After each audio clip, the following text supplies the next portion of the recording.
Welcome to EVA Education. Please like, share, subscribe, and visit our website for more courses. Hello बच्चों, मैं आपकी पलक ma'am. आज हम लोग फिर से जो लास्ट क्लास पढ़े थे उसका आगे के टॉपिक्स को कवर करेंगे। ठीक है, पिछले क्लास में हम लोगों ने रेस्पिरेशन के बारे में पढ़ा था। ठीक है, रेस्पिरेशन के कुछ पॉइंट्स हम लोग कल पढ़ चुके थे, उसके टाइप्स पढ़ चुके थे कि एरोबिक और एनारोबिक रेस्पिरेशन क्या होता है।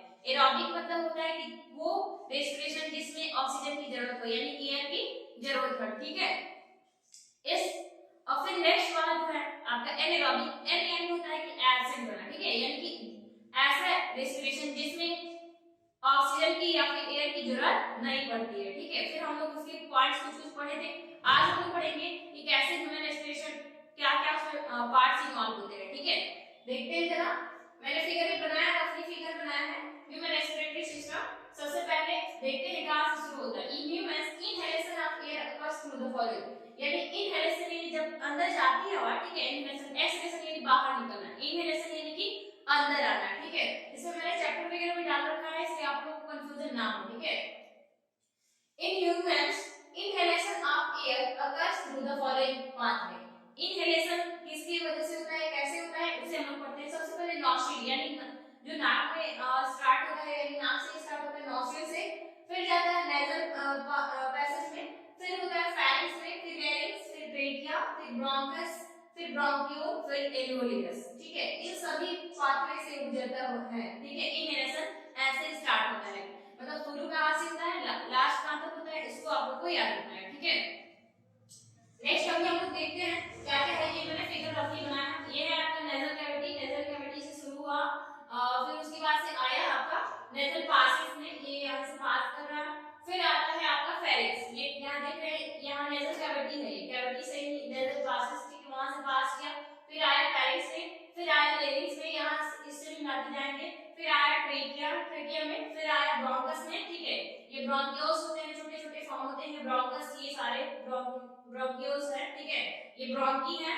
ये जो ब्रांच जुड़ा हुआ है जिससे ब्रोंकियोल्स, जिसमें छोटे छोटे फॉर्म में जुड़े हुए हैं, उसके हम लोग बोलते हैं ब्रोंकी। ठीक है, और ये आपका ब्रोंकियोलस हो जाता है टोटल टोटल। ठीक है, फिर आता है ब्रोंकियोलस के बाद से आपका कहां चला जाता है, एलुलाई में चला जाता है। ठीक है, फिर ये आपका जो है डायफ्राम, और डायफ्राम में आप देखेंगे ना कि जब आप सांस ले रहे होंगे, ठीक है, सांस ले रहे हैं तो अंदर जा रही है ना हवा, जब भी हवा अंदर जाएगी तो आपका क्या होगा, ऊपर की तरफ डायफ्राम हो जाएगा, जब बाहर निकलेगा तो खाली हो जाएगा। ठीक है, तो इसका बार बार यानी कि फूलना और फिर अपने स्टेट में आना, ये प्रोसेस हमेशा चलता रहता है, हमेशा चलता रहता है, क्योंकि हम लोग रेस्पिरेशन तो हमेशा कर होते रहता है। ठीक है, और रेस्पिरेशन मतलब होता क्या है, मैंने कल पढ़ाया है, लेकिन एक बार फिर से सुन लीजिए। रेस्पिरेशन मतलब होता है कि कॉम्प्लेक्स जो फूड मटेरियल्स होते हैं, कॉम्प्लेक्स जो होते हैं, बहुत ज्यादा जटिल होते हैं, उनको छोटे छोटे फॉर्म में तोड़ना ही रेस्पिरेशन कहलाता है। ठीक है, रेस्पिरेशन दो टाइप के मैंने पढ़ाया था, एरोबिक और एनारोबिक। एक ऐसा एनारोबिक यानी कि जिसमें ऑक्सीजन की जरूरत नहीं होती है, एरोबिक में जिसकी जरूरत होती है ऑक्सीजन की, वो होने के लिए यानी आपके पास ऑक्सीजन की जरूरत होती है, ऑक्सीजन होना चाहिए। ठीक है, इसके बारे में और भी पॉइंट्स हम लोग पढ़ेंगे, इसे आप लोग बना भी सकते हैं, ये रफ डायग्राम है, आप लोग नॉर्मली बना सकते हैं, एग्जाम आएगा तो उसमें आप लोग नॉर्मली इसको ड्रॉ कर सकते हैं, क्योंकि बहुत आसान तरीके से मैंने इसको बनाया है, बहुत ज्यादा कॉम्प्लिकेटेड नहीं है। ठीक है, बना लीजिए आपको।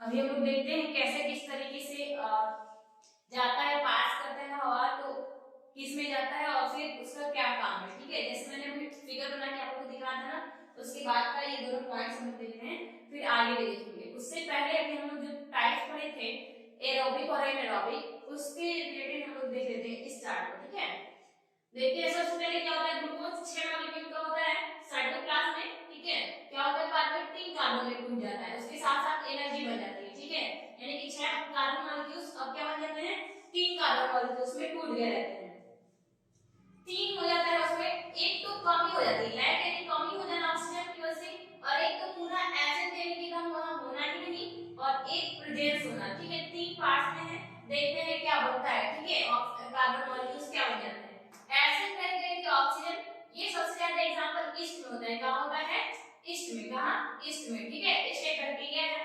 ठीक है, इसमें क्या बनता है, एथेनॉल बनता है, कार्बन डाइऑक्साइड और एनर्जी बनता है, क्या क्या बनता है, और एनर्जी बनती है, ठीक है। 2 कार्बन मॉलिक्यूल्स कितने बनते हैं, 2 कार्बन मॉलिक्यूल्स, ठीक है। एसिड है 6 कार्बन मॉलिक्यूल्स था, अब कितने बन गया, 2 कार्बन मॉलिक्यूल्स में बन गया, ठीक है। यदि लैक ऑफ ऑक्सीजन यानी कि ऑक्सीजन नहीं है, प्रेजेंट ही नहीं है, सॉरी मतलब कम है, ठीक है, यहाँ एसिड हो चुका है। लैक यानी होता है कि बहुत ही कम होना, बहुत कमी हो जाना वहां पे, ठीक है, ऑक्सीजन की कमी होता है लेकिन वहां धीरे धीरे किसी कंडीशन की वजह से कमी हो जाना है। जैसे हम लोग फिजिकल एक्टिविटी करते हैं, दौड़ना रनिंग वगैरह करते हैं, उस दौरान पे क्या होता है, क्रैम्प्स होते हैं, बहुत दर्द होना शुरू हो जाता है मसल्स में, तो हम लोग दौड़े होते हैं और उस दौरान पे हमारे यहाँ ऑक्सीजन की कमी हो गई रहती है।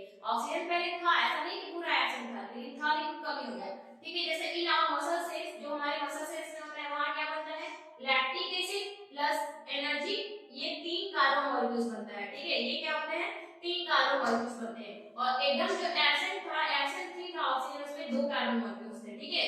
अब आता है पार्ट प्रेजेंस ऑफ ऑक्सीजन, यानी कि ऑक्सीजन का प्रेजेंट है, ऑक्सीजन यदि है तो क्या होता है, माइटोकॉन्ड्रिया यानी कि power house of the cell, इसको किस नाम से बोलते हैं, power house of the cell, ठीक है, power house of the cell, ठीक है। इसमें एडीपी के रूप में एनर्जी क्या होता है, बनता है, एंड्रोसिन ट्राइफॉस्फेट बनता है, एडीपी भी बनता है, एंड्रोसिन ट्राइफॉस्फेट, ठीक है। कार्बन डाइऑक्साइड वाटर और एनर्जी में टूट जाता है, कैसे, कार्बन डाइऑक्साइड वाटर और एनर्जी में ये टूट जाता है, ठीक है।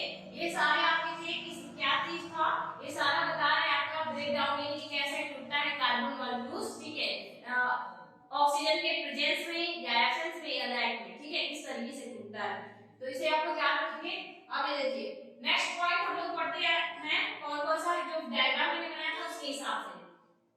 पहला पॉइंट है कि air enters the body, air यानी हवा पहुंचता है कहां, बॉडी में, वाया द नॉस्ट्रिल, नॉस्ट्रिल के यानी नाक से होते हुए ही जाता है in human, fine hairs line the channel, fine hair जो नाक में हमारे बाल होते हैं, छोटे छोटे बाल होते हैं, क्या कहते हैं, line the channel, filtering the air that passes through the nose, वो क्या करते हैं ना, नाक में जो हमारे बाल हैं वो क्या करते हैं कि जो बेकार जो कण होंगे या धूल के कण, उससे वो रोक देता है, ठीक है। नाक क्या करते हैं, नाक में जो बाल होते हैं वो रोक देते हैं उसको, and mucus line the channel, mucus फिर लाइन होता है असाइनिंग इन द प्रोसेस, आगे एक फिर से बढ़ते जाता है, the air then enters the lungs, air जाता है लंग्स में, किसके, वाया द थ्रोट, गले की मदद से, यानी गले से होते हुए पूरा लंग्स तक आ जाता है। The neck is lined with cartilage ring, और जो नेक होता है, जो गला होता है, किससे पूरा बना होता है, कार्टिलेज से बना होता है, ठीक है, कार्टिलेज रिंग से बना होता है। Neck is the airway from collapsing, और देखिए कार्टिलेज जो है ना पूरा कोलैप्स यानी कि पूरा जाके मिलना नहीं, ठीक है, वो हवा जो कि आई हुई है तो पूरा जाके मिलता नहीं है, यानी प्योर और इम्प्योर हवा एक साथ नहीं मिलते हैं, ठीक है, अशुद्ध और शुद्ध हवा एक साथ नहीं मिलती है, इसलिए कार्टिलेज जो होता है ना उसको डिवाइड कर देता है, अलग अलग कर देता है दोनों पार्ट्स को, ठीक है, जो शुद्ध हवा होता है, जो अशुद्ध, तो जो अशुद्ध होता है वो बाहर निकल जाता है, ठीक है, और जो हवा जाती है उसको पहले हम हमारा जो लंग्स होता है उसको क्या करता है, पहले साफ करता है, बहुत सारे उसमें प्रोसेस करते हैं एल्वेओलाई की मदद से, ठीक है। अब नेक्स्ट है the channel with in the lungs, जो चैनल हमारे लंग्स के अंदर होते हैं divide into smaller and smaller tube, ये छोटे और ज्यादा छोटे ट्यूब्स में बांट देता है, that eventually finish in balloon line formation known as alveoli, वो एकदम बैलून की तरह लाइन बन जाता है, ठीक है, एकदम गुब्बारे की तरह, उसे हम लोग बोलते हैं एल्वेओलाई, ठीक है। इसे आप लोग देख लीजिए और नोट भी कर लीजिए।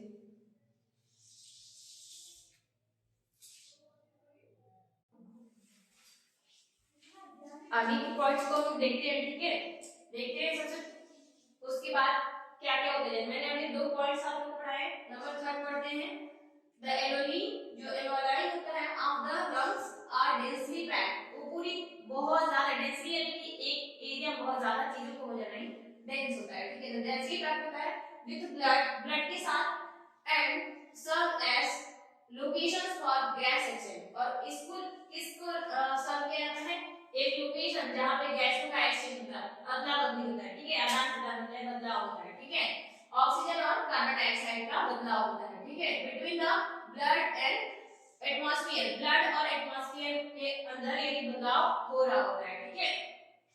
नंबर 4 है कि द ब्लड ट्रांसपोर्ट करता है कार्बन डाइऑक्साइड को from the rest of the body, जितने भी बॉडी पार्ट्स हैं वहां से, रेस्ट ऑफ द बॉडी से टू द एल्वेओली, कहां तक, एल्वेओलाई तक, with white blood in the alveolar blood vessels absorb oxygen.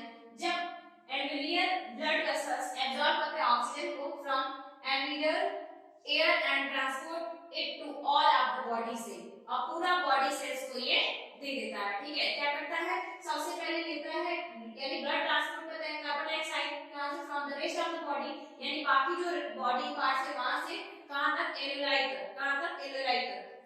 जबकि जो blood in the एल्वेओलर blood vessels में जो होते हैं वो एब्जॉर्ब करते हैं ऑक्सीजन को फ्रॉम कहां से, alveolar air and transport into all part of the body cell, और बाकी बॉडी सेल्स को दे देता है, पहुंचा देते हैं। ठीक है, फिर है ड्यूरिंग द ब्रीथिंग साइकिल, जब ब्रीथिंग साइकिल हो रहा है यानी कि सांस ले रहे हैं उस दौरान क्या होता है, when air is inhaled and exhaled, जब भी हवा आ रही है और जा रही है यानी उस दौरान उस साइकिल में द लंग्स ऑलवेज, जो लंग्स होते हैं हमेशा have a residual volume of air so that oxygen may be absorb. तो क्या होता है ना कि जो ब्लड होता है ना, lungs always have a residual volume of air, उनमें उतना ज्यादा एयर होता है कि सो दैट ताकि oxygen may be absorb, oxygen को एब्जॉर्ब किया जा सके, and carbon dioxide can be instead in adequate time, और कार्बन डाइऑक्साइड को उसी दौरान में एकदम टाइमली निकाला जा सके। ठीक है, ऑक्सीजन को एब्जॉर्ब किया जा सके और कार्बन डाइऑक्साइड को निकाला जा सके। ठीक है, द रेस्पिरेटरी पिगमेंट, जो रेस्पिरेटरी पिगमेंट ही है हीमोग्लोबिन, हीमोग्लोबिन क्या है, ब्लड में पाया जाने वाला, ठीक है, पिगमेंट है, ट्रांसपोर्ट करता है ऑक्सीजन को फ्रॉम द लंग्स, कहां से, लंग्स से टू द कहां तक, बॉडीज वेरियस टिश्यू, जो टिश्यू होते हैं यानी ग्रुप ऑफ सेल्स को ये लोग टिश्यू बोलते हैं। क्या टिश्यू क्या होता है, ग्रुप ऑफ सेल्स। ठीक है, ग्रुप ऑफ सेल्स, कई सारे सेल्स मिलके एक टिश्यू बना हुआ है। The red blood cell contain this pigment, red blood cell यानी कि रेड ब्लड सेल को हम लोग क्या बोलते हैं, आरबीसीज भी बोलते हैं, आरबीसीज। ठीक है, ये क्या करते हैं, यही हीमोग्लोबिन को कंटेन किए रहते हैं। ठीक है, ये आपका रेस्पिरेटरी पूरा पूरा कंप्लीट हो गया। अभी आप लोगों को ट्रांसपोर्टेशन पढ़ना है, कैसे ट्रांसपोर्टेशन, और फिर उसके साथ साथ एक्सक्रीशन पढ़ना है। तो अभी इसको नोट करिए आप लोग।